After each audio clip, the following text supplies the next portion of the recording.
Good evening.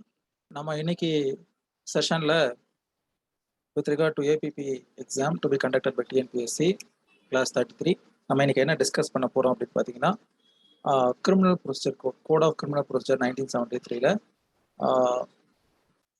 ரெண்டு சாப்டரை discuss பண்ண போறோம். ஒன்று டிரான்ஸ்ஃபர், இன்னொன்று ரெஃபரன்ஸ் அண்ட் ரிவிஷன். இது ரெண்டுமே சரியா? ஸோ ஃபர்ஸ்ட் என்ன டிஸ்கஸ் பண்ண போறோம் அப்படின்னு பார்த்தீங்கன்னா ரெஃபரன்ஸ் அண்ட் ரிவிஷன். பொதுவாகவே ரெஃபரன்ஸ் வந்து பார்த்தீங்கன்னா உங்களுக்கு அப்பீலுக்கு அப்புறமா வரும். அப்பீலுக்கு அப்புறமா வரக்கூடிய ஒரு chapter reference and revision. Section 397ல ஆரம்பிக்கும். ரெஃபரன்ஸ் ஆரம்பிச்சு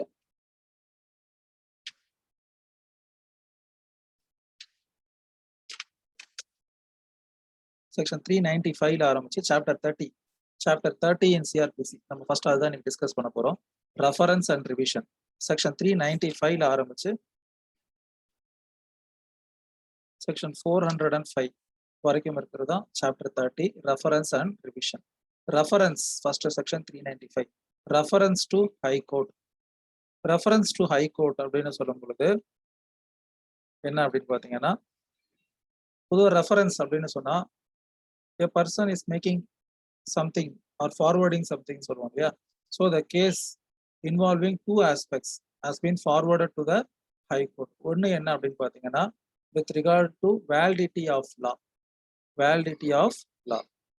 அதாவது ஒரு particular amendment has been made. So but அந்த அமெண்ட்மெண்ட்ல என்ன சொல்லியிருக்காங்கன்னா the date to be notified அப்படின்னு இருக்கு. So whether it has been to take into or it has to be not taken into.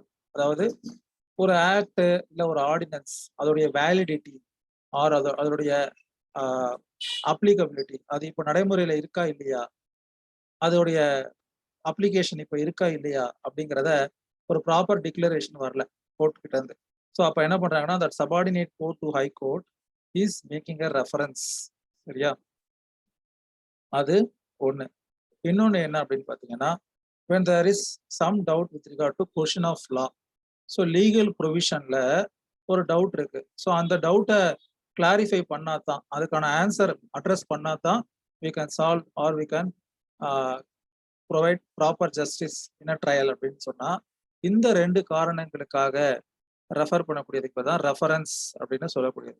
So it is discussed under section 395 chapter 30 reference and revision. இதுல வந்து பாத்தீங்கன்னா section 395ல இருந்து section 405 வரைக்கும் இருக்கு. First section 395 reference to high court அப்படின்னு சொல்லப்படுது. So it defines சரியா class 1, class 2 and class 3. First 395 class 1 என்னன்னு பார்ப்போம். Where any court is satisfied that a case pending before it involves questions as to validity of any act, ordinance or regulation or of any provision contained in an act, ordinance or regulation. So with regard to that entire validity of that particular act or any provision of that particular act may be in question. சரியா? ஞாபகம் வச்சுக்கோங்க. The determination of which is necessary for the disposal of the case and is of opinion that such act, ordinance, regulation or provision is invalid or inoperative but has not been so declared by the High Court to which the court is subordinate or by the Supreme Court. The court shall state a case setting out its opinion and the reasons therefore and refer the same for the decision of the High Court. சரியா? So class 1 என்ன சொல்லுது? With regard to validity of any act, ordinance or regulation is in question and it is necessary for disposal of the case that such question has to be answered அப்படிங்கிற போது it should be referred to High Court. அப்போ அதோட வேலிடிட்டியை பத்தி high court supreme court ஒரு நிலையான ஒரு முடிவினை தெரிவிக்கவில்லை. So there is some question அப்படின்னா இது பண்றது. சரியா? தென் எக்ஸ்பிளனேஷன் என்ன சொல்லியிருக்காங்கன்னா ஆக்ட்னா என்ன, ஆர்டினன்ஸ்னா என்னன்னு நமக்கு தெரியும். ரெகுலேஷன் அப்படிங்கிறது it has the same meaning as provided under the general clauses act 1897 அப்படின்னு சொல்லப்பட்டிருக்கு explanation. Then clause 2 of section 395 reference. ஏற்கனவே சொன்ன மாதிரி ஃபர்ஸ்ட் இது வேலிடிட்டி, செகண்ட் வந்து இப்போ என்னன்னு பார்த்தீங்கன்னா with regard to provision of law. சரியா பார்ப்போம். A court of session or metropolitan magistrate may, if it or he thinks fit, in any case pending before it or him to which the provisions of subsection 1 do not apply. Refer for the decision of the High Court any question of law arising in the hearing of such case. Arising in the hearing of such case. Say for example, question of law வந்து டிஸ்பியூட்ல இருக்கு. ஒரு கேஸை கம்ப்ளைண்ட்ல இது பண்றோம். Complaint base பண்ணி ஒரு case இது பண்றோம். ட்ரையலுக்கு எடுத்துக்கிறோம். அந்த ட்ரையல் வந்து since it is a complaint, நம்ம வந்து whether we have to there is a provision of discharge or not அப்படிங்கிறது ஒரு கொஸ்டின் வருதுன்னு வச்சுக்கோங்களேன். ஃபார் எக்ஸாம்பிள், ஒரு என்டிபிஎஸ் ஆக்ட்ல வரக்கூடிய ஒரு கேசஸ்ல வந்து பாத்தீங்கன்னா டிஸ்சார்ஜ் அப்படிங்கிற அந்த ப்ரொவிஷனே கிடையாது. ஸோ அப்போ ஏன் அந்த ப்ரொவிஷன் இல்லை அப்படிங்கிறத ஒரு கொஸ்டினா வந்து அரேஸ் ஆகிட்டு with regard to that particular provision of law why it is not applicable இல்லை அந்த மாதிரி ஒரு கேள்வி எழுது அப்படின்னு சொன்னா, then that particular sessions court or magistrate court may for the proper disposal of the case refer the decision of the High Court with regard to any question of law arising in the hearing of such case. சரியா? So முக்கியமாக நீங்கள் ஞாபகம் வச்சுக்க வேண்டியது ரெஃபரன்ஸுங்கிறது ரெண்டு clause. First கிளாஸ்ல with regard to validity of any act, ordinance or regulation or to the provision of any act, any acts or ordinance or regulations validity. அந்த என்டையர் ஆக்டோ அல்லது ப்ரொவிஷனோ அதோடைய வேலிடிட்டி கொஸ்டினா இருக்கு அப்படின்னா clause 1 would apply. In other cases where that applies with regard to question of law, there is some kind of thing to be addressed அப்படின்னா then class 2. Then class 3, any court making a reference to the High Court under subsection 1 or subsection 2 may, pending the decision of the High Court thereon, either commit the accused to jail or release him on bail to appear when called upon அப்படின்னு சொல்லப்பட்டிருக்கு. சரியா? So section 395ல என்ன சொல்லப்பட்டிருக்கு? What are the grounds for making reference அப்படின்னு சொல்லப்பட்டிருக்கு. சரியா? Then section 396, disposal of a case according to the decision of High Court அப்படின்னு சொல்றாங்க. அப்போ மேல நீங்க ரெஃபரன்ஸ் அனுப்பிட்டீங்க, அந்த ரெஃபரன்ஸ்ல ஒரு உத்தரவை ஹைகோர்ட் பிறப்பிச்சிருக்கு with regard to validity of any act or with regard to validity of provisions of any act, so and so, or with regard to question of law involve in the particular case. சரியா? இது சம்பந்தமான ஒரு முடிவினை high court எடுத்திருக்கு. அந்த முடிவினை எந்த court reference அனுப்பிச்சோ அந்த கோர்ட்டுக்கு தகவல் தெரிவிக்குது அப்படின்னு சொன்னா நிச்சயமாக அந்த கீழமை நீதிமன்றம் உயர் நீதிமன்றத்தின் அந்த தீர்ப்பின் அடிப்படையில் தான் அந்த வழக்கில் அந்த பர்டிகுலர் விஷயத்த வந்து என்ன பண்ணணும், டிசைட் பண்ணணும். சரியா? Section 396, disposal of case according to decision of high court, clause 1, when a question has been so referred, that is as per the above section. Section 395 அடிப்படையில என்ன பண்றாங்க, ஒரு கேஸை ரெஃபர் பண்ணிருக்காங்க. சரியா? when a question has been so referred, class 1ல when a question has been so referred, the High Court shall pass such order thereon as it thinks fit. As it thinks fit, and shall cause a copy of such order to be sent to the court by which the reference was made, which shall dispose of the case conformably to the said order அப்படின்னு சொல்லப்பட்டிருக்கு. So நம்ம இங்கே பார்த்துட்டு இருக்கிறது என்னது, சிஆர்பிசியில் ரெஃபரன்ஸும் ரிவிஷனும் பார்த்துட்டு இருக்கோம். ரெஃபரன்ஸ் அண்ட் ரிவிஷன் சாப்டர் 30ல. ஸோ ரெஃபரன்ஸ் வந்து எந்த கிரவுண்ட்ஸ்ல பண்ண முடியும்னு சொல்லி நம்ம ஃபர்ஸ்ட் செக்ஷன் 395ல பார்த்தோம். On 2 grounds. One is with regard to validity of any act, regulation or ordinance, or with regard to any provision of such thing. And class 2 is with regard to என்ன பார்த்தோம், class 2 is when there is some question of law that to be necessarily to be decided for disposal of the pending case. இந்த ரெண்டு விஷயத்துக்காக பண்ணலான்னு பார்த்தோம். இப்போ section 396ல என்ன பார்த்துட்டு இருக்கோம் அப்படின்னு பார்த்தீங்கன்னா, once such case referred has been decided by High Court and High Court passes an order with regard to that reference, that court which sent that particular case for reference should pass order inconformably with the High Court அப்படின்னு சொல்றாங்க. அதாவது அதை ஒத்த அதை சார்ந்த அதன் வழியிலேயே அந்த வழக்கின் தீர்ப்பினை அளிக்க வேண்டும். அதற்கு முரணாக மாற்றாக அனுப்ப முடியாது. Because it is not the opinion of the high court but it is an order of the high court. So அதை கண்டிப்பா அந்த கீழமை நீதம் கம்ப்ளை பண்ணணும். That is 396 class 1. Then 396 class 2 is with regard to cost. So the High Court may impose cost on which party it so decides.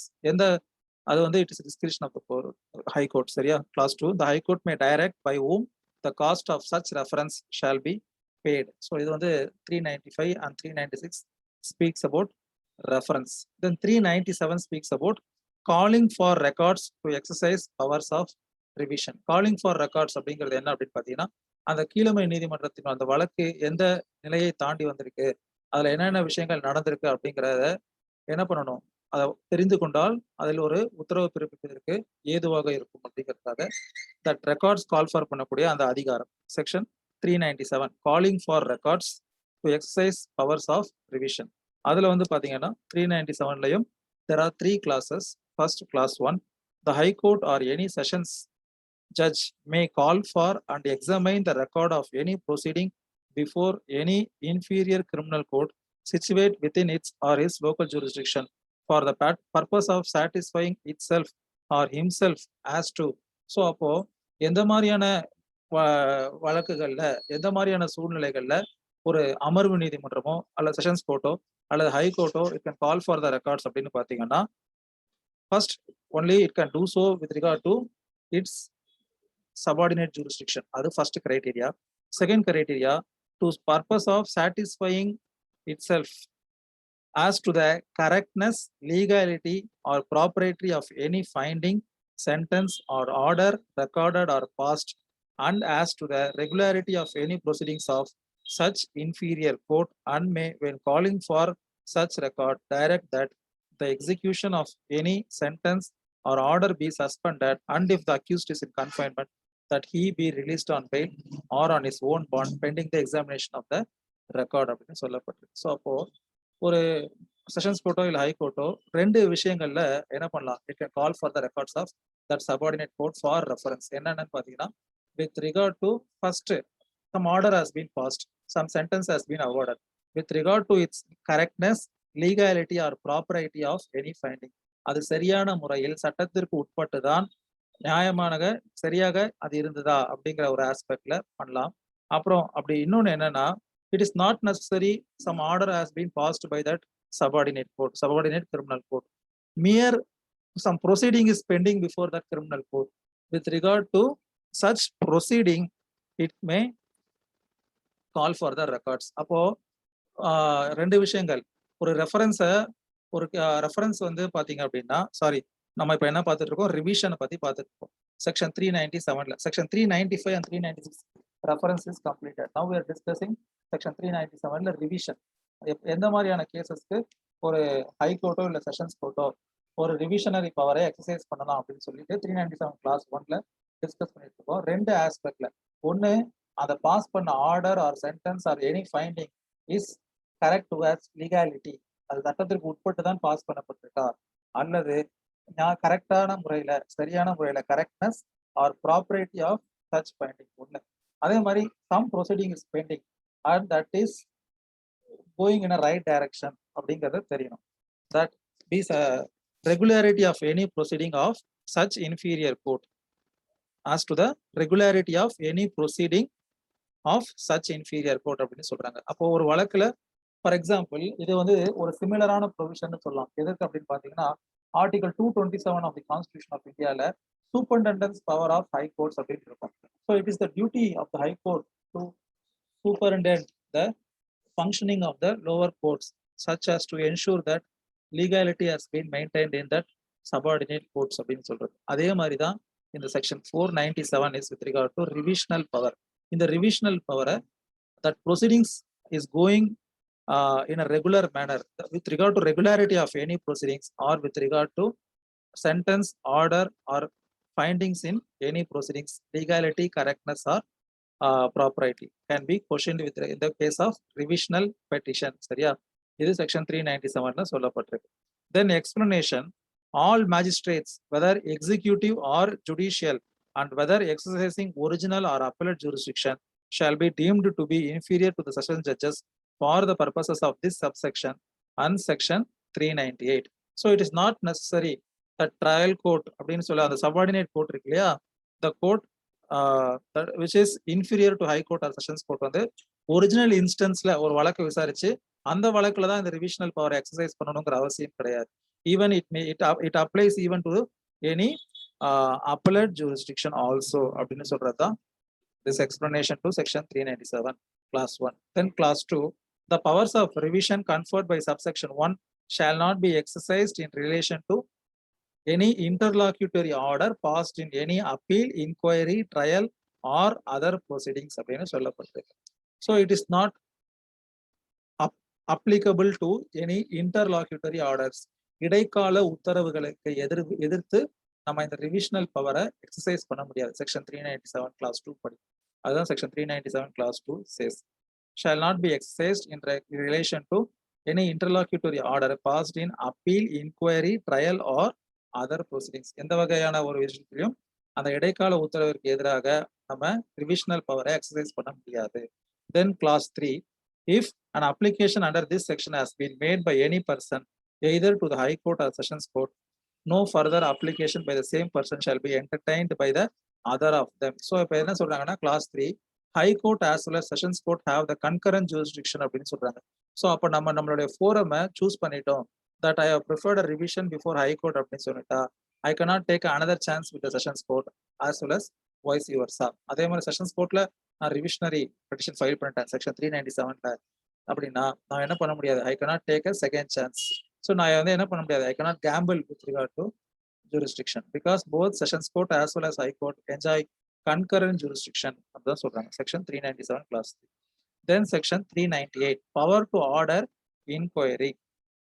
So ஒரு revision section 397ல file பண்ணிட்டோம், அதுல inquiry pass பண்ணணும், இன்கொயரிய ஆர்டர் பண்ணணும் அப்படின்னா, அதாவது அந்த கீழமை நீதிமன்றம் செய்ய வேண்டிய விஷயத்த என்ன செய்யணுங்கிறத உத்தரவு பிறப்பிக்கணும் அப்படின்னா எந்த மாதிரியான இதுல பிறப்பிக்கலாம் அப்படின்னு சொல்றது செக்ஷன் 398.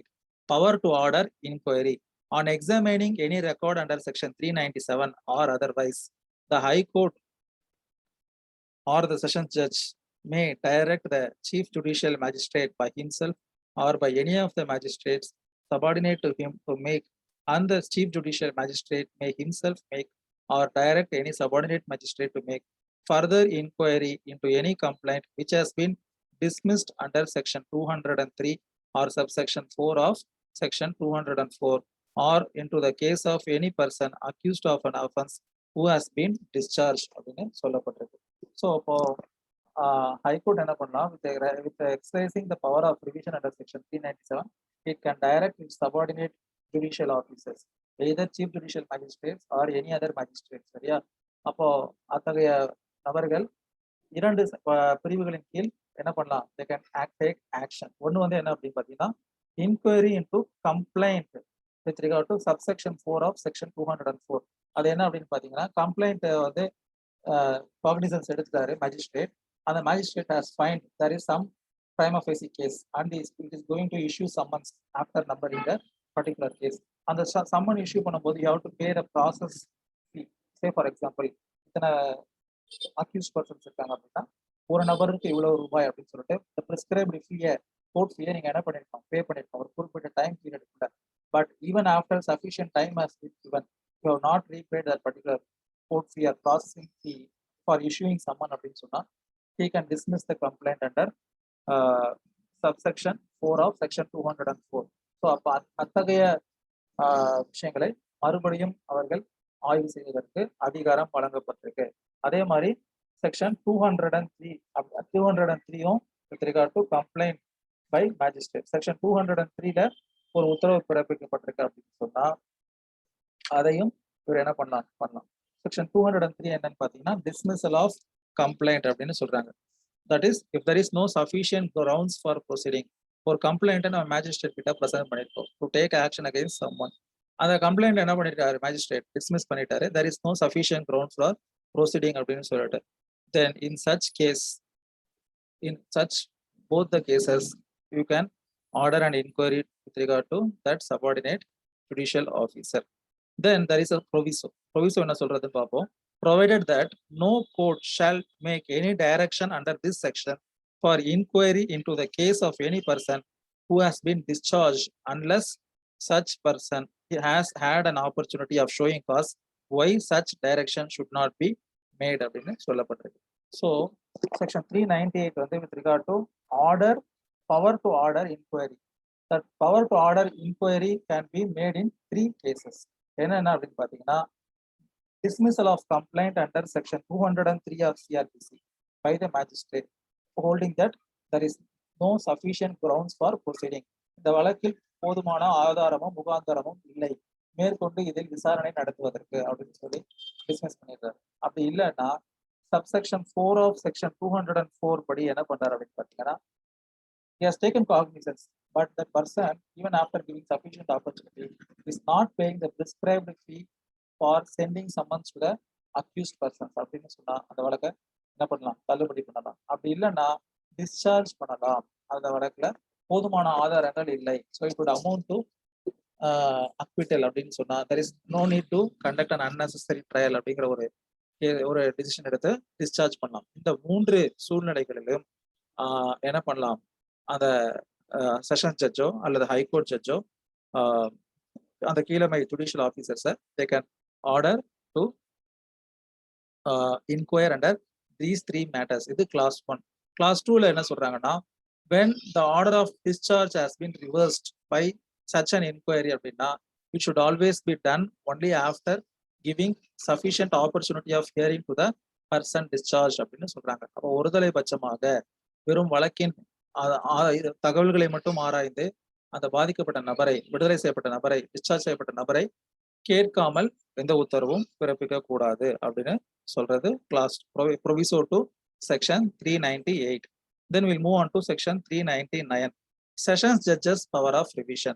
ஸோ நம்ம இப்போ 397ல இருந்து என்ன பார்த்துட்டு இருக்கோம், ரிவிஷனை பத்தி தான் பார்த்துக்கிட்டு இருக்கோம். Section 399 is sessions judges power of revision. Section 401 is high courts power of revision. So revisional power அப்படின்னு சொல்றது கன்கரண்ட் ஜூரிஸ்டிக்ஷன் அப்படின்னு சொல்லிட்டாங்க. Either it should be done at high court or at supreme court but not at both instance அப்படின்னு சொன்னேன். அதே மாதிரி revision எந்த மாதிரியான விஷயங்களுக்கு பண்ணலாம், எந்த மாதிரியான விஷயங்களுக்கு பண்ண முடியாது அப்படிங்கிறத 397ல எக்ஸ்பிளைன் பண்ணோம். இன்டர்லாக்குட்டரி ஆர்டர்ஸ்க்கு மேல பண்ண முடியாது கிளாஸ் 2ல போட்டிருந்தாங்க. கிளாஸ் 1ல என்ன சொல்லியிருந்தாங்க அப்படின்னு பார்த்தீங்கன்னா, in 2 aspects that revisional order can be done with regard to legality or propriety or correctness of any order, finding or sentence passed by that subordinate court. Point 1. Point 2, with regard to any proceedings and its correctness. அது இந்த 2 ஆஸ்பெக்ட்ல revision பண்ணலாம் பார்த்து. Now what are the powers of revisions அப்படிங்கறத பார்க்க போறோம். First section 399, session judges power of revision. It has totally 3 classes. First class 1, in case of any proceeding the record of which has been called for by himself, the sessions judge may exercise all or any of the powers which may be exercised by the high court under section 401 subsection 1. So they are telling that sessions court judge has the same power as such of high court judge under section 401. அது ஒன்று. ரெண்டாவது, where any class 2 of section 399, where any proceeding by way of revision is commenced before a sessions judge under subsection 1, the provisions of subsections 2, 3 and 5 of subsection 401 shall so far as may be applied to such proceeding அப்படின்னு சொல்லப்பட்டிருக்கு. அதாவது என்ன அப்படின்னா, first நம்ம section 401 discuss பண்ணாதான் இது புரியும். அதாவது செக்ஷன் 401ல இருக்கக்கூடிய அதிகாரங்கள் கிளாஸ் 1ல, கிளாஸ் 2ல, கிளாஸ் 3ல, கிளாஸ் 4ல, கிளாஸ் 5ல என்ன அதிகாரம் ஹைகோர்ட் ஜட்ஜுக்கு இருக்கோ அந்த 5 கிளாஸஸ்ல இருக்கிற அதே அதிகாரம் செஷன்ஸ் ஜட்ஜுக்கும் இருக்கு. One who is one before whom the proceeding of revision is commenced அப்படின்னு சொல்றது class 2. Then class 3, where any application for revision is made by or on behalf of any person before the sessions judge, the decision of the sessions judge thereon in relation to such person shall be final and no further proceeding by way of revision at the instance of such person shall be entertained by the high court or any other court அப்படின்னு சொல்லப்பட்டது. அதாவது என்னது, you cannot decide the alternate forum. நம்ம ஏற்கனவே சொன்ன மாதிரி it is a concurrent jurisdiction with regard to high court and sessions court. So class 1 and class 2 என்ன சொல்லுதுன்னா, செக்ஷன் 401ல ஒரு ஹை கோர்ட் ஜட்ஜ் என்ன பவர் எக்ஸசைஸ் பண்றாரோ அந்த அதிகாரம் இருக்கு அப்படின்னு சொல்றாங்க. First section 401 is with regard to cases taken itself by that sessions court. Then class 2ல என்ன சொல்லியிருக்காங்க அப்படின்னு பார்த்தீங்கன்னா, where proceeding of revision has commenced அப்படின்னா அந்த கிளாஸ் 2ல இருந்து 5 வரைக்கும் ஆஃப் செக்ஷன் 401ல ஒரு ஹை கோர்ட்டுக்கு என்ன அதிகாரம் இருக்கோ அந்த அதிகாரம் இவர்களுக்கும் இருக்கு அப்படின்னு சொல்றாங்க. சரியா? Then section 400, this is with regard to power of additional sessions judge. So என்ன சொல்றாங்கன்னா, ரிவிஷனல் பவர் செக்ஷன் 399ல ஒரு செஷன் ஜட்ஜுக்கு என்ன இருக்கோ அதே அதிகாரம் செக்ஷன் 400ல அடிஷனல் செஷன் ஜட்ஜுக்கும் இருக்கு அப்படின்னு சொல்லியிருக்காங்க. அது தனி செக்ஷன் போடணும்னு அவசியம் இல்ல. இருந்தாலும் போட்டிருக்காங்க. And additional session section 400 power of additional sessions judge. And additional session judge shall have and may exercise all the powers of a sessions judge under this chapter in respect of any case which may be transferred to him by or under any general or special order of the sessions judge அப்படின்னு சொல்லப்படும். அப்போ ஒரு ரிவிஷனை ஒரு session judge here பண்ணணும். அந்த judge என்ன பண்றாரு, தன்னுடைய இன்னொரு அடிஷனல் செஷன் ஜட்ஜுக்கு அந்த கேஸை டிரான்ஸ்ஃபர் பண்றாரு அப்படின்னு சொன்னா அவர் அவருக்கு உண்டான அதிகாரத்தையும் சேர்த்தே டிரான்ஸ்ஃபர் பண்றாருன்னு அர்த்தம். அதுதான் section 400. So additional session judge also has equivalent power as that of session judge with regard to provisions of this chapter, that is with regard to revision. சரியா? Then section 401 high court's power of revision. So 401 class 1 என்ன அப்படின்னு பார்த்தீங்கன்னா போன அந்த 399லேயே பார்த்தோம். Where a case is taken by itself அப்படிங்கிறத first பார்த்தோம். அதாவது ஒரு ரிவிஷனுக்காக a court by itself or by himself as ordered for call for the records of the subordinate court அப்படின்னா என்ன? சரியா? section 401 high court's power of revision class 1 in the case of any proceeding the record of which has been called for by itself or which otherwise come to its knowledge the high court may in its discretion exercise any of the powers conferred on appeal by sections conferred on a court of appeal by sections 386 389 390 91 or by section 307 where the judge is composing the court of revision or equally divided in opinion the case shall be disposed of in the manner provided by section 392 அப்படின்னு சொல்றாங்க. So ஒரு ரிவிஷனல் ஜூரிஸ்டிக்ஷனை enjoy பண்ணக்கூடிய ஜட்ஜுக்கு ஒரு appellate ஜூரிஸ்டிக்ஷனை exercise பண்ற அந்த நீதிபதிகளுக்கு section 386 389 390 and 391 என்ன அதிகாரம் இருக்கோ அல்லது ஒரு செஷன்ஸ் கோர்ட் செக்ஷன் 307 என்ன அதிகாரம் ஒரு செஷன் ஜட்ஜுக்கு இருக்கோ அதே அதிகாரம் ரிவிஷனல் பவரை எக்ஸசைஸ் பண்ற ஹைகோர்ட் ஜட்ஜுக்கும் இருக்கு அப்படின்னு சொல்றாங்க. ஸோ ரிவிஷன் ரெஃபரன்ஸ் அதுதான் நம்ம இன்னைக்கு டிஸ்கஸ் பண்ணிட்டு இருக்கோம். ரெஃபரன்ஸ்னா என்னங்கிறத இவ்வளவு நேரம் டீட்டெயிலாக பார்த்தோம். ஸோ இப்போ ரிவிஷன் அப்படின்னா என்ன அப்படிங்கிறத பார்த்துருக்கோம். ரிவிஷன் என்று சொன்னால் ஒரு கீழமை நீதிமன்றம் வழங்கிய ஒரு தீர்ப்பு அல்லது உத்தரவு அல்லது ஒரு தண்டனை அல்லது ஒரு அபராதம் அது சம்பந்தமான லீகாலிட்டி கரெக்ட்னஸ் அண்ட் ப்ராப்பரிட்டியை ரிவைஸ் பண்றதுக்காக ஒரு ஹைகோர்ட்டுக்கோ இல்லை செஷன்ஸ் கோர்ட்டுக்கோ பண்ணக்கூடிய அந்த ப்ரொசீஜருக்கு தான் ரிவிஷனரி பவர் அப்படிங்கிறத பார்த்துட்டு இருக்கோம். அல்லது இன்னொரு ஆஸ்பெக்ட்ல போகலாம் என்ன அப்படின்னா with regard to any proceedings of that concern subordinate court whether it is in correctness its correctness has to be decided அப்படின்னு சொன்னால் அப்போ அத்தகைய விஷயத்துக்காகவும் ஒரு ரிவிஷனல் ஜூரிஸ்டிக்ஷனை நம்ம ஒரு செஷன்ஸ் கோர்ட்டோ இல்லை ஹைகோர்ட்டோ என்ஜாய் பண்ணலாம் அப்படின்னு பார்த்துருக்கோம். இப்போ powers of high courts on revision அதுதான் நம்ம பார்த்துருக்கோம். Section 401 high courts power on revision. So section 401 clause 1 என்ன சொல்றாங்கன்னா ஒரு ஹைகோர்ட் அந்த ரிவிஷனரி பவரை என்ஜாய் பண்ணும்போது என்ஜாய் பண்றது தப்பு, எக்ஸசைஸ் பண்ணும்போது it has the same power as that of appellate court under section 386 89 90 or 91 அப்படின்னு சொல்றாங்க. சரியா? 386 89 90 ஆர் 91ல என்ன அதிகாரம் வழங்கப்பட்டிருக்கோ அதே அதிகாரம் ரிவிஷனல் கோர்ட்டுக்கும் இருக்குன்றாங்க. ஸோ செக்ஷன் 386 என்ன அப்படின்னு பாத்தீங்கன்னா powers of an appellate court. ஒரு அப்பீல் கோர்ட்டு தண்டனையை மாற்றி அமைக்கலாம், குறைக்கலாம், விடுதலை செய்யலாம் அப்படின்னு சொல்லிட்டு அதுக்கு வேரியஸ் ப்ரொவிஷன்ஸ் இருக்கும். அல்லது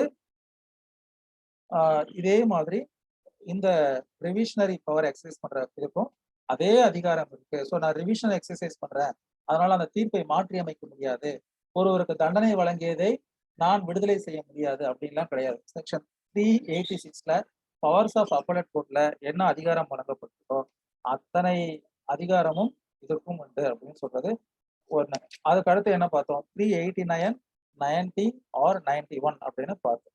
389 என்ன அப்படின்னு பார்த்தீங்கன்னா suspension of sentence pending appeal. அதாவது ஒரு அப்பீல் ப்ரிஃபர் பண்ணும்போது அந்த அப்பீல் டிசைட் ஆகிற வரைக்கும் அந்த தண்டனையை நிறுத்தி வைக்கணும் இல்லையா? Otherwise it is of no matter, it is of no use.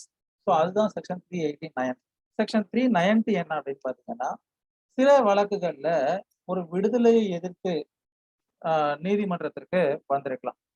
அப்போ அது எப்படி வருவாங்க, என்ன ப்ரொவிஷன்ல வருவாங்க? செக்ஷன் 378ல வருவாங்க. நம்ம அப்பீல் ப்ரொவிஷன் படிச்சோம். அதுல அப்பீல் வந்து 3 வகையான அப்பீல் பார்த்தோம். Appeal against conviction, appeal made by the state and appeal made against the acquittal அப்படின்னு பார்த்தோம். ஸோ அப்போ அப்பீல் அகைன்ஸ்ட் அக்விட்டல் செக்ஷன் 378ல வரும் பொழுது தேவைப்பட்டால் அந்த நபருடைய கஸ்டடி தேவைப்படுது அப்படின்னு சொன்னா எப்படி 389ல அவரை வந்து நம்ம சென்டென்ஸை நிறுத்தி வைக்க உத்தரவிடுகிறோமோ அதை நிறுத்தி வைக்கும் பொழுது நிறுத்தி வைக்கும் உத்தரவிலேயே இடைக்கால அவருக்கு ஒரு பிணை வழங்குகிறோமோ அதே மாதிரி தேவைப்பட்டால் vice versa the court may even ask or order the persons arrest pending disposal of this appeal under section 378. அதே அதிகாரம் இந்த கோர்ட் ஆஃப் ரிவிஷனுக்கும் இருக்கு அப்படின்னு சொல்றாங்க. தென் செக்ஷன் 391ல என்ன சொல்லப்பட்டிருக்கு அப்படின்னு பாத்தீங்கன்னா appellate court may take further evidence or direct it to be taken அப்படின்னு சொல்றாங்க.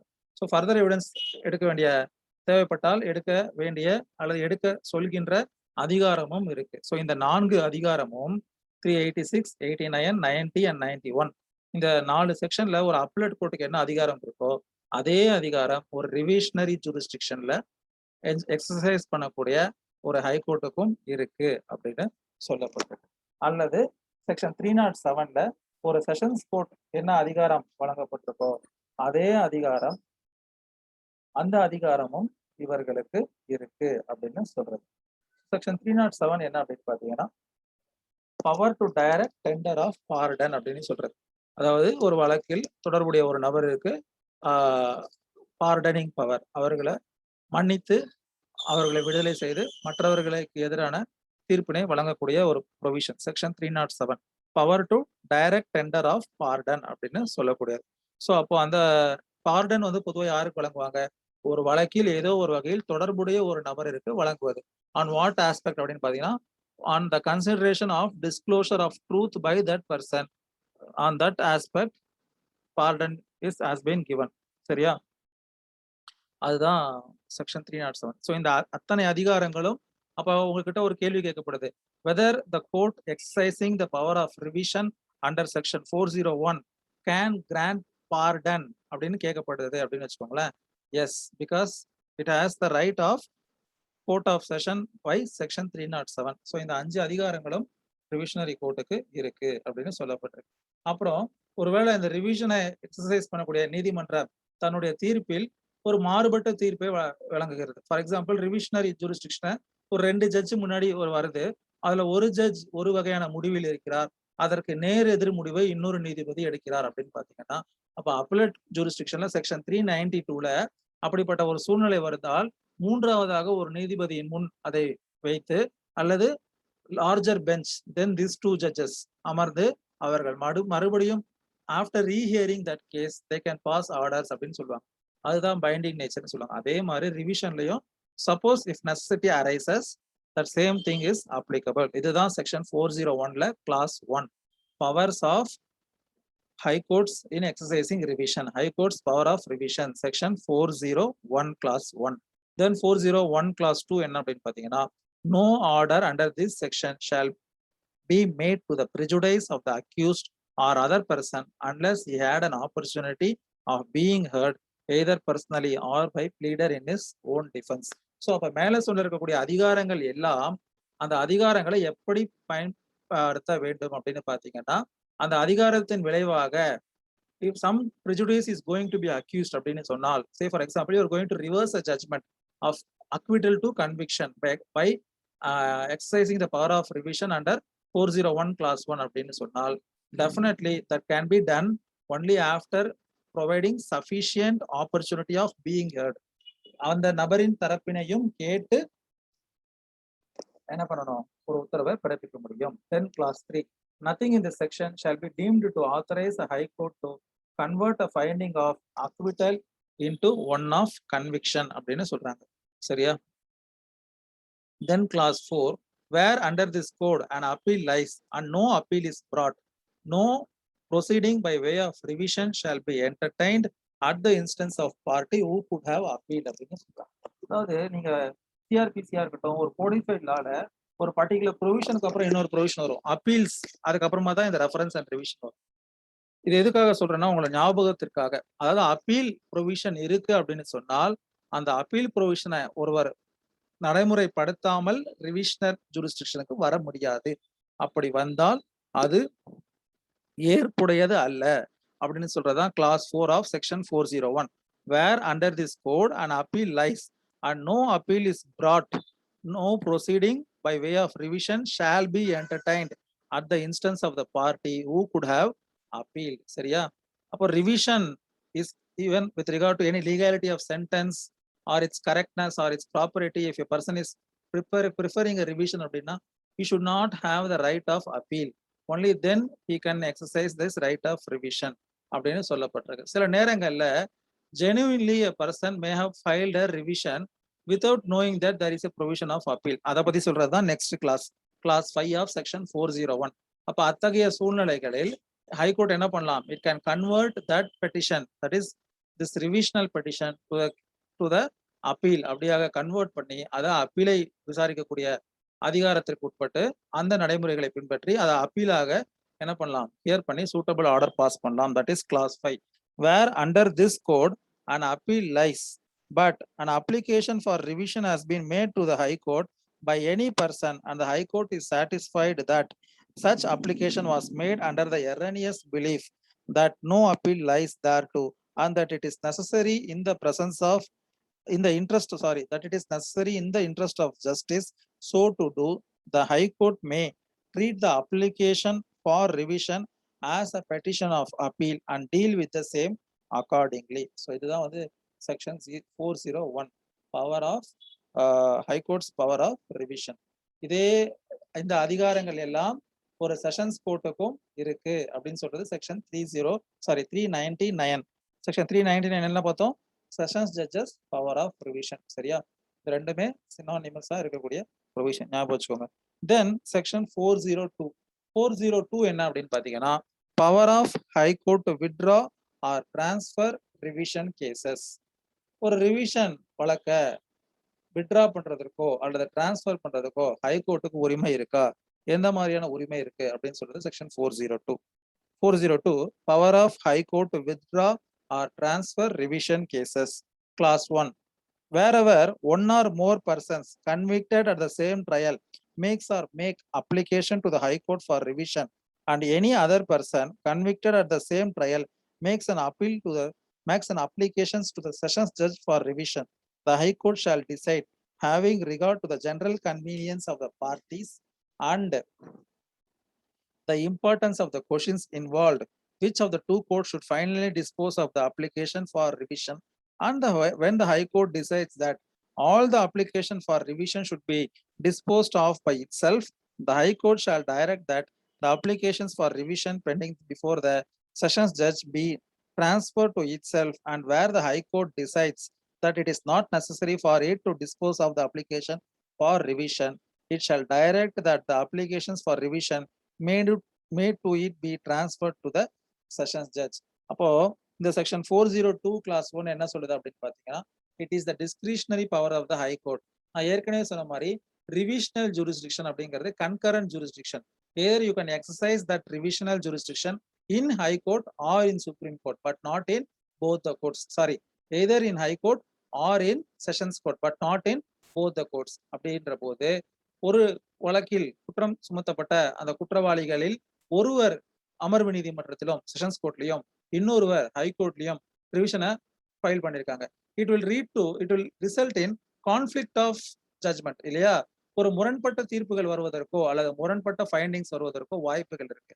அது சரியான முறையாக இருக்காது. அப்படிங்கறதுனால அந்த உயர் நீதிமன்றத்திற்கு அந்த அதிகாரம் வழங்கப்பட்டிருக்கு. அதை நினைத்தால் ஒன்று அங்குள்ள அமர்வு நீதிமன்றத்தில் தாக்கல் செய்யக்கூடிய அந்த ரிவிஷனல் மனுவை தன்னிடம் டிரான்ஸ்பர் பண்ண சொல்லலாம், அல்லது தன்னிடம் தாக்கல் செய்திருந்த மனுவை அங்க டிரான்ஸ்பர் பண்ணி ரெண்டத்தையும் ஒன்னா ஹியர் பண்ண சொல்லலாம். அதுதான் class 1. Then clause 2. whenever any application for revision is transferred to the High Court, that court shall deal with the same as if it were an application duly made before itself அப்படின்னு சொல்றாங்க. At first இன்ஸ்டன்ஸ்ல நேரடியாக அந்த வழக்கை அங்கு தாக்கல் செய்திருந்தா அதை எப்படி நடத்திருப்போமோ, எப்படி விசாரித்திருப்போமோ, அதே வகையில் அது டிரான்ஸ்பர் ஆகி வந்திருந்தால் அதையும் அப்படிதான் நடத்தணும்னு சொல்றது class 2. Then class 3. whenever any application for revision is transferred to the sessions judge, the judge shall deal with the same as if it were an application duly made before himself அப்படின்னு சொல்றாங்க. So clause 3 is with regard to sessions judges power. You should take it as that it is filed before it at first instance அப்படி எடுத்துக்கணும். Then clause 4, where an application for revision is transferred by the High Court to the sessions judge, no further application for revision shall lie to the High Court or to any other court at the instance of the person or persons whose application for revision have been disposed of by the sessions judge அப்படின்னு சொல்றது. So மறுபடியும் last கிளாஸஸ்ல என்ன சொல்றாங்கன்னு பாத்தீங்கன்னா, ரிவிஷனல் பவரை ஒரு alternative ஃபோரம்ல நீங்க exercise பண்ண முடியாது. ஸோ நீங்க ஒரு ஹை கோர்ட் டிரான்ஸ்ஃபர் பண்ணிடுச்சு, செஷன் ஜட்ஜே டிசைட் பண்ணலாம்னு சொல்லிட்டு, ஸோ செஷன் ஜட்ஜ் டிசைட் பண்ணிட்டாரு அப்படின்னு சொன்னால் மீண்டும் அது தொடர்பான வழக்கை ஒரு ரிவிஷனல் கேஸாக ஹை கோர்ட் விசாரிக்கிறது அனுமதிக்கப்படவில்லை. சரியா? Then section 403, option of court to hear parties. So court of revision itself is with regard to legality. நம்ம என்ன பார்த்தோம்? ரிவிஷன் 2 கிரவுண்ட்ஸ்ல ஃபைல் பண்ணலாம்னு பார்த்தோம். ஃபர்ஸ்ட் கிரவுண்ட் என்ன? With regard to legality, correctness or propriety of any sentence, finding, order அப்படின்னு பார்த்தோம் இல்லையா? Or proceedings. இந்த 4 வகையான இதுல அதோடைய சட்டத்திற்கு உட்பட்டு தான் அது பின்பற்றப்பட்டிருக்கா, அது உத்தரவு பிறப்பிக்கப்பட்டிருக்கிறதா, அது நியாயமான முறையில் பிறப்பிக்கப்பட்டிருக்கிறதா அப்படிங்கிற விஷயங்களை பார்த்தோம். அது ஒரு கிரவுண்ட்ல. அதே மாதிரி ஒரு ப்ரொசீடிங் கரெக்டா நடக்குதா, அந்த ப்ரொசீடிங் அந்த நீதிமன்றத்தில் நடப்பதற்கான அதிகாரம் இருக்கிறதா, சரியான முறையில் நடக்கிறதா அப்படிங்கிறதுக்காக பண்ணலாம் அப்படின்னு பார்த்தோம். ஸோ இப்போ இந்த வழக்குல மேன்போக்காக பார்த்தால் சம்பந்தப்பட்ட நபரை விசாரிக்க வேண்டிய அவசியம் கிடையாது. Because it involves only that legal questions இல்லையா, with regard to legality and other aspects. அதை பத்தி டிஸ்கஸ் பண்றது தான் section 403, option of court to hear parties. Save as otherwise expressly provided by this court, no party has any right to be heard, either personally or by pleader, before any court exercise its power of revision, but the court may, if it thinks fit, when exercising such powers, hear any party, either personally or by pleader. So நான் சொன்னதுதான் இங்க என்ன பண்ணிருக்காங்க, sorry அங்க சொன்னதுதான் நான் சொன்னேன். அப்போ அந்த ரிவிஷனரி ஜூரிஸ்டிக்ஷன்ல one person cannot claim right to hear is my right, என்னை கேட்டுதான் நீங்க உத்தரவு பிறப்பிக்கணும், இல்ல என் சார்பாக நான் ஒரு வழக்கறிஞரை நியமிப்பதற்கு எனக்கு உரிமை இருக்குன்னு கேட்க முடியாது. Because it only involves that legal provision. So it is only when the cases where the court may find fit, may deem fit, okay the person may be heard or his pleader may be heard on his behalf அப்படின்னு இருந்தால் மட்டும்தான் அந்த நபரை கேட்க வேண்டிய அவசியம் உண்டு அப்படின்னு சொல்றதுதான் section 403, option of court to hear parties. So it is the option of the court. அந்த செக்ஷன்ல இருக்கிற மாதிரி ஞாபகம் வச்சுக்கோங்க. option of the court to hear parties. சரியா? Then section 404, statement by metropolitan magistrate of grounds of his decision to be considered by High Court. When the record of any trial held by a metropolitan magistrate is called for by the High Court or Court of Session under section 397. சரியா? அதாவது ஒரு குற்றவியல் நடுவர் நீதிமன்றத்துல lowest criminal forum இருக்கு இல்லையா, magistrate court, அங்க நடக்கக்கூடிய ஒரு வழக்க செக்ஷன் 397 கீழே ஒரு செஷன்ஸ் கோர்ட்டோ அல்லது ஹை கோர்ட்டோ அந்த ரெக்கார்ட்ஸ் எல்லாம் கால்ஃபர் பண்ணிருக்காங்க. சரியா? அப்படிப்பட்ட சூழ்நிலையில் the magistrate may submit with a record a statement setting forth the grounds of his decision or order and any facts which he thinks material to the issue, and the court shall consider such statement before overruling or setting aside the set decision R order. So அப்ப ரிவிஷன்ல கீழமை நீதிமன்றத்துடைய ரெக்கார்ட்ஸை call for பண்ணும் பொழுது அந்த குற்றவியல் நடுவர், அந்த கீழமை நீதிமன்றத்தின் நடுவர், அந்த மேஜிஸ்ட்ரேட் என்ன பண்ணலாம்? he can separately enclose as to the grounds or reasons for his finding, so that it may also be considered before setting aside or overruling his finding, sentence or order or proceeding with regard to any legality or correctness or propriety. சரியா? ஞாபகம் வச்சுக்கோங்க. Then section 405, High Court's order to be certified to lower court. So அப்போ ரிவிஷனல் ஜூரிஸ்டிக்ஷன்ல ஒரு நீதிமன்றம், அது ஒரு உயர் நீதிமன்றமாக இருக்கட்டும் அல்லது ஒரு அமர்வு நீதிமன்றம் செஷன்ஸ் கோர்ட்டாக இருக்கட்டும், என்ன பண்றாங்க, ஒரு முடிவிற்கு வந்திருக்கிறார்கள் என்று சொன்னால் தாமதப்படுத்தாமல் அந்த முடிவினை ஒரு அதான் சர்டிஃபைடு காப்பியை அந்த கன்சர்ன் லோவர் கோர்ட்டுக்கு அனுப்பணும். அதன் அடிப்படையில அவங்க ஃபர்தரா அதில் உத்தரவு பிறப்பிப்பார்கள். அதோட கன்ஃபார்மபிளி அப்படிங்கிற ஒரு வார்த்தை இருக்கும், அது சார்ந்து அதற்கு ஏற்ப உத்தரவை பிறப்பிக்க முடியும். அதை ஓவர் கம் பண்ற மாதிரியோ அதை நான் கேட்க மாட்டேன் ஓவர் ஹெட் பண்ணி தீர்ப்பு வழங்க முடியாது. சரியா? Section 405, high court's order to be certified to lower court. When a case is revised under this chapter by the high court or a sessions judge, it or he shall, in the manner provided by section 388, certify its decision or order to the court by which the finding, sentence or order revised was recorded or passed, and the court to which the decision or order is so certified shall thereupon make such orders as are conformable to the decision of so certified, and if necessary the record shall be amended in accordance therewith அப்படின்னு சொல்லப்பட்டிருக்கு. சரியா? So நான் ஏற்கனவே சொன்ன மாதிரி it should be forwarded to the concerned court from whom the records have been called for. இதுதான் வந்து இதுவும் பாத்தீங்கன்னா கிட்டத்தட்ட ஒரு அப்பலட் கோர்ட்டுடைய ஆர்டர் வந்து பாஸ் பண்ணிருக்காங்க அப்படின்னா அந்த ஆர்டரை கீழ்கோர்ட்டுக்கு என்ன பண்ணுவாங்க, நீங்க என்னைக்காவது ஒரு காப்பி அப்ளிகேஷன், ஒரு ஹைகோர்ட்ல ஒரு காப்பி அப்ளிகேஷன் பாத்தீங்க அப்படின்னா காப்பி டூன்னு இருக்கும் லாஸ்ட் பேஜ்ல. அதுல யாருக்கெல்லாம் இருக்கும்னு பாத்தீங்கன்னா ஒரு அப்பீல் உடைய ஆர்டரோட காப்பியை அந்த செஷன் ஜட்ஜுக்கும் அனுப்பியிருப்பாங்க. ஏன் அப்படின்னா it should be sent to that particular court. சரியா?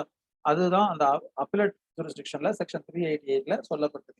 அதே ப்ரொசீஜரை ரிவிஷனல் ஜூரிஸ்டிக்ஷன்ல செக்ஷன் 405க்கு கீழேயும் அதே ப்ரொவிஷனா ஃபாலோ பண்ணணும் அப்படின்னு.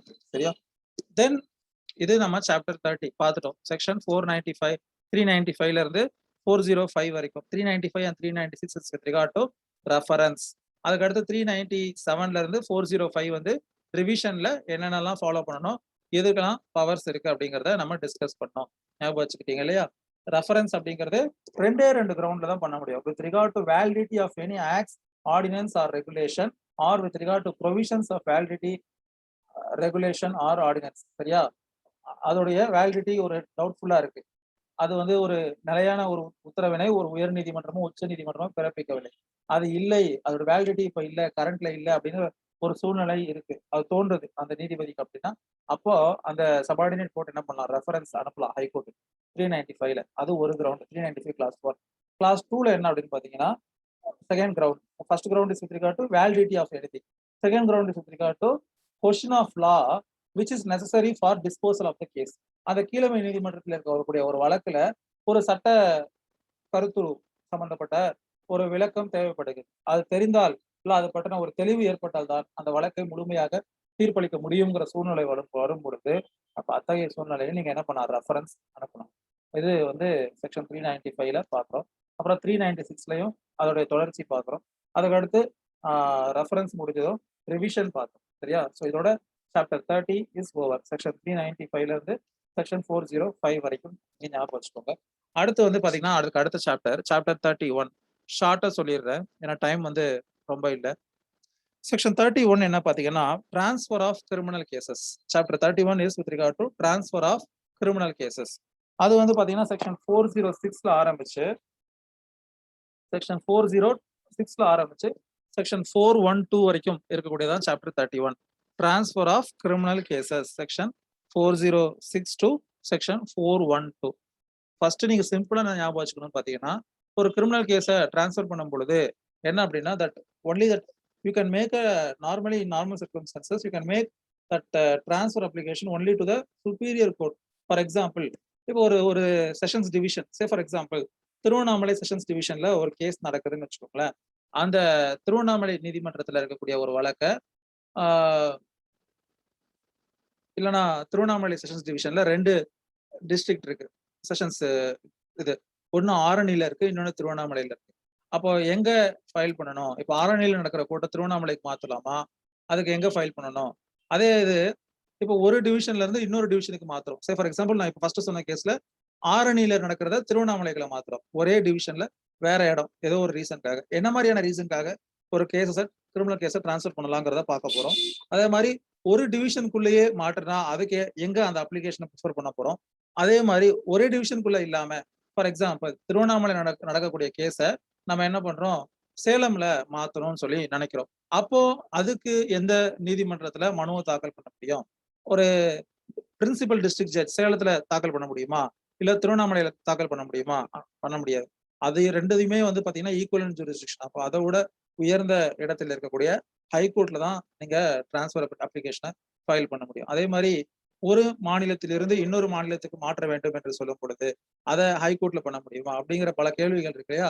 அந்த கேள்விகளுக்கெல்லாமான விடைதான் இந்த chapter 31 transfer of criminal cases section 406ல இருந்து 412 வரைக்கும். First section 406 power of supreme court to transfer cases and appeals அப்படின்னு சொல்றாங்க. சரியா? அதுல வந்து பாத்தீங்கன்னா there are totally 3 classes under section 406. 406னால என்ன ஞாபகம் வச்சுக்கணும்? சுப்ரீம் கோர்ட்டுடைய அதிகாரங்கள். சரியா? அதுக்கு அடுத்த செக்ஷன் வந்து பாத்தீங்கன்னா ஹைகோர்ட்டுடைய அதிகாரங்கள், power of high court to transfer cases and appeals. So first section 406 பார்ப்போம். சுப்ரீம் கோர்ட்டிற்கு எத்தகைய சூழ்நிலையில் எத்தகைய மாதிரியான ஒரு டிரான்ஸ்ஃபரை ஆர்டர் பண்ணலாம் அப்படின்னு பார்ப்போம். Section 406 power of supreme court to transfer cases and appeals clause 1. Whenever it is made to appear to the Supreme Court that an order under this section is expedient for the ends of justice, it may direct that any particular case or appeal be transferred from one high court to another high court, or from a criminal court subordinate to one high court to another criminal court of equal or superior jurisdiction subordinate to another high court அப்படின்னு சொல்லப்படுது. So ரெண்டு விஷயங்கள், அதாவது you should made to appear to the Supreme Court that it is expedient, that it is necessary to the ends of justice. ஒரு முழுமையான நீதி நிலவ வேண்டும், இல்ல நீதி கிடைக்க வேண்டும் அப்படின்னு சொன்னால் இந்த மாற்றம் அவசியம் அப்படிங்கிறத என்ன பண்ணணும்? we should made to appear to the Supreme Court அப்படின்னு சொல்றாங்க. made to appear, not necessarily to establish to the Supreme Court. If it is sufficient to made to appear to the Supreme Court, that in order to expedient the ends of justice, that it is necessary அப்படின்னு சொன்னால் அந்த உச்ச நீதிமன்றம் என்ன பண்ணலாம்? ஒரு உயர் நீதிமன்றத்தின் கீழமை நீதிமன்றத்தில் இருக்கக்கூடிய ஒரு வழக்கை இன்னொரு உயர் நீதிமன்றத்தின் கீழமை நீதிமன்றத்திற்கு மாற்றலாம் அப்படின்னு சொல்றது 406 கிளாஸ் 1. அப்போ என்ன பண்ணலாம்? ஒரு 3 வகையான கண்டிஷன்ஸ் ஃபுல்ஃபில் பண்ணப்படும். ஒன்னு, it should be made to appear to the Supreme Court, condition 1 clause 1ல. ரெண்டாவது, for the expedient of the ends of justice, ரெண்டாவது. மூன்றாவது, ஒரு உயர் நீதிமன்றத்தின் கீழமை நீதிமன்றத்திலிருந்து இன்னொரு உயர் நீதிமன்றத்தின் கீழமை நீதிமன்றத்திற்கு மாற்றலாம் அப்படின்னு சொல்லப்படுது. சரியா? Then class 2. The Supreme Court may act under this section only on the application of the Attorney General of India or of a party interested, and every such or of a party interested, and every such application shall be made by motion, which shall, except when the applicant is the Attorney General of India or the Advocate General of the state, be supported by affidavit or affirmation அப்படின்னு சொல்லுது. அதாவது 3 நபர்கள் இந்த மனுவை தாக்கல் செய்யலாம் 406 class 1 படி. யாரெல்லாம் அப்படின்னு பார்த்தீங்கன்னா, attorney general of India or advocate general of the state or a party interested with regard to that case, he can make an application. இந்த 3 நபர்கள் பண்ணலாம். அதில் அந்த பார்ட்டி அப்ளை பண்றதாக இருந்தால் ஒரு அஃபிடவிட்டோ அல்லது அஃபர்மேஷனோ, சப்போர்ட்டட் அஃபிடவிட் ஆர் அஃபர்மேஷன் வைத்து அந்த காரணங்களை குறிப்பிட்டு அந்த டிரான்ஸ்ஃபர் அப்ளிகேஷனை தாக்கல் பண்ணணும் அப்படின்னு சொல்றாங்க. Then class 3, where any application for the exercise of the powers conferred by this section is dismissed, the Supreme Court may, if it is of opinion that the application was frivolous or vexatious, order the applicant to pay by way of compensation to any person who has opposed the application some such not exceeding 1,000 rupees as it may consider appropriate in the circumstances of the case. So the court feels that it is based on surmise or based on apprehension or not on facts. அதாவது அனுமானங்களின் அடிப்படையில் ஒரு முகாந்தாரம் இல்லாத குற்றச்சாட்டை முன்னிறுத்தி ஒருவர் ஒரு இந்த மாதிரி வழக்கை மாற்றுவதற்காக மனு தாக்கல் செய்திருக்கிறார். அவர் வந்து அந்த வழக்கில் கிளாஸ் 2 படி is neither an advocate general nor an attorney general of India nor a party interested in the case, but he has done it only for some vexatious reasons or frivolous reasons. விளம்பரத்திற்காக கூட தாக்கல் செய்திருக்கலாம். அப்போ என்ன பண்றாங்க அப்படின்னு பாத்தீங்கன்னா, அத்தகைய சூழ்நிலைகளில் நீதிமன்றம் நினைத்தால் அவருக்கு அபராதத்தோடு அந்த வழக்கை தள்ளுபடி செய்யலாம். அபராதம் 1000 ரூபாய் அப்படின்னு சொல்லப்படுது. சரியா? இதுதான் class 3. So this is section 406, power of Supreme Court with regard to transfer of cases. Then section 407, power of High Court to transfer cases and appeals. இதுல வந்து என்ன விஷயம் எக்ஸ்ட்ரா இருக்கு அப்படின்னு பாத்தீங்கன்னா, 3 கிளாஸஸ் கொடுக்கப்பட்டிருக்கு. என்ன ஃபர்ஸ்ட் பார்ப்போம். Clause 1, whenever section 407, power of High Court to transfer cases and appeals. Whenever it is made to the High Court, whenever it is made to appear to the High Court, A, அதாவது 407 subsection 1ல class A என்ன சொல்லுதுன்னு பார்ப்போம். That a fair and impartial inquiry or trial cannot be had in any criminal court subordinate thereto. Class A. Then B, that some question of law of unusual difficulty is likely to arise. Then class 3, that an order under this section is required by any provision of this code or will tend to the general convenience of the parties or witnesses as is expedient for the ends of justice. 3 காரணங்களில் ஏதேனும் ஒன்று. Supreme கோர்ட்டை பொறுத்தவரைக்கும் ஒரே ஒரு காரணம் தான். என்ன அப்படின்னு பாத்தீங்கன்னா, expedient at the ends of justice. இங்க 3 காரணங்களில் ஏதேனும் ஒன்று. முதல் காரணம் என்ன அப்படின்னு பாத்தீங்கன்னா, ஃபேர் ட்ரையல் நடப்பதற்கான வாய்ப்பு இல்லை. There might be some prejudice or there might be some politics involved. அங்க நடந்தால் அது ஒரு நியாயமான விசாரணையாக இருப்பதற்கு வாய்ப்பில்லை. 1. 2வது,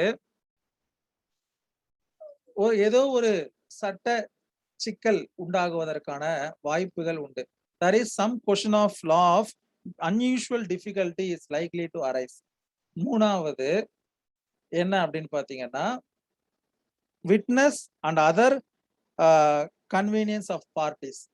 Maybe the person, say for example, ஒரு கொலை நடந்திருக்குன்னு வச்சுக்கோங்களேன். அந்த கொலை என்ன அப்படின்னு பாத்தீங்கன்னா ஆணவ கொலை. அந்த ஆணவ கொலை எதற்காக நடந்திருக்கு? ஒரு பெண் தன்னுடைய இனத்தை சேராத ஒரு ஆணை திருமணம் செய்து கொண்டதற்காக அந்த பெண் தன்னுடைய சொந்த ஊரிற்கு ஏதோ ஒரு காலேஜோட டிசி வாங்க வந்திருக்காங்க. அந்த பெண்ணும் ஆணும். அப்பொழுது அந்த பெண்ணின் வீட்டினர் அந்த கொலையை செய்து விட்டனர். அந்த கணவனை கொன்று விட்டனர். அப்போ அந்த வழக்கு விசாரணை அதே பகுதியில் நடந்தால் அந்த பெண்ணோ அல்லது சாட்சி சொல்லக்கூடிய நபர்களோ பயத்தால் அச்சுறுத்தலால் சரியான முறையில் தீர்ப்பு சொல்ல வாய்ப்பில்லை. அவர்கள் வந்து செல்வதற்கு மிகவும் பயப்படுவார்கள், அச்சுறுத்தப்படுவார்கள் அப்படின்னு கூட ரீசன்ஸ் இருக்கலாம் இல்லையா? அதுதான் வந்து கிளாஸ் சி. சரியா? இந்த 3 கிரவுண்ட்ல ஏதாவது ஒரு கிரவுண்ட இருந்தா பண்ணலாம் அப்படின்னு சொல்றாங்க. It may order on any of those 3 grounds under subsection 1. 1. That any offense be inquired into or tried by any court not qualified under section 177 to 185, but in other respects competent to inquire into or try such offenses அப்படின்னு சொல்லுது. அதாவது section 177 to 185 என்ன அப்படின்னு பாத்தீங்கன்னா, jurisdiction of the criminal courts in inquiries and trials அப்படின்னு சொல்றாங்க. That is with regard to jurisdiction and other aspects. அதன்படி நடத்த வேண்டும்ங்கிற அவசியம் கூட கிடையாதாம். பொதுவா வந்து where the cause of action arises அப்படிங்கிற ஒரு விஷயம் இருக்கும். லோக்கல் ஜூரிஸ்டிக்ஷன் செக்ஷன் 177ல அந்த சம்பவம் எங்கு நடக்கிறதோ அங்குதான் நடத்தணும் அப்படின்னு சொல்லப்பட்டிருக்கும். அப்போ அந்த ஆஸ்பெக்ட் இல்லாத பட்சத்துல கூட கோர்ட் என்ன பண்ணலாம்? It can transfer. Then 2, that any particular case or appeal or class of cases or appeals be transferred from a criminal court subordinate to its authority to any other such criminal court of equal or superior jurisdiction அப்படின்னு சொல்றாங்க. For example, ஒரு principal district court, sessions court திருவண்ணாமலையில ஒரு case இருக்கு. அதை transfer பண்ணும் பொழுது அது ஒண்ணு அதற்கு ஈக்குவலான ஒரு கோர்ட்டுக்கு டிரான்ஸ்ஃபர் பண்ணணும், அல்ல அதை விட ஒரு சுப்பீரியர் கோர்ட்டுக்கு டிரான்ஸ்ஃபர் பண்ணுமே தவிர ஒரு ஹைகோர்ட் என்ன பண்ண முடியாது, எங்க ஒரு வழக்கு நடக்கிறதோ அதை விட ஒரு இன்ஃபீரியர் கோர்ட்டுக்கு டிரான்ஸ்ஃபர் பண்ண முடியாது. That is second aspect. Then the third aspect, that any particular case be committed for trial to a court of session அப்படின்னு சொல்லப்படுது. அதாவது அந்த வழக்கை ஒரு மேஜிஸ்ட்ரேட் விசாரிச்சுக்கிட்டு இருக்காரு. நியாயமா அந்த மேஜிஸ்ட்ரேட் என்ன பண்ணுவாரு? அந்த கேஸை கமிட்டல் பண்ணுவாரு. செஷன்ஸ் கோர்ட் விசாரிக்க வேண்டிய வழக்கு அப்படின்னு சொல்லிட்டு. அப்ப அந்த ஒரு நிலையில் கூட அந்த மேஜிஸ்ட்ரேட்டுக்கு உத்தரவு பிறப்பிக்கலாம். நீங்க இந்த செஷன்ஸ் கோர்ட்டுக்கு கமிட்டல் பண்றதுக்கு பதிலாக வேறு ஒரு செஷன்ஸ் கோர்ட்டுக்கு கமிட்டல் பண்ணுங்கன்னு கூட சொல்லலாம். தென் 4, that any particular case or appeal be transferred to and tried before itself. அதாவது மிசலேனியஸ் ப்ரொவிஷன் சொல்லிட்டு லாஸ்டா பார்ப்போம். அதாவது என்னன்னா, court criminal cases to be tried by high court itself அப்படின்னு சொல்லிட்டு. அப்போ ஒரு உயர்நீதிமன்றம் நினைத்தால் இந்த டிரான்ஸ்பர் பவரின் அடிப்படையில் இந்த வழக்கை நேரடியாக தானே ஒரு விசாரணை நீதிமன்றமாக இருந்து இந்த வழக்கை விசாரிப்பதற்கும் உத்தரவு பிறப்பிக்கலாம் அப்படின்னு சொல்றாங்க. சரியா? சரி, மேற்கொண்டு இருக்கக்கூடிய ப்ரொவிஷன்ஸ் அண்ட் அதர் ஆஸ்பெக்ட்ஸை நம்ம இன்னொரு செஷன்ல பார்ப்போம். ஸோ அடுத்த செஷன்ல இப்போ இருக்கக்கூடிய இந்த மிச்ச செக்ஷன்ஸ், அதாவது இந்த செக்ஷன் 407 இன்னும் முடியல. செக்ஷன் 407 முடியல. 407ல இருந்து மிச்சம் இருக்கக்கூடிய அந்த 5 செக்ஷன் பார்த்துட்டு ஃபர்தரா அடுத்த கிளாஸ கமெண்ட்ஸ் பண்ணுவோம். So thank you for today session.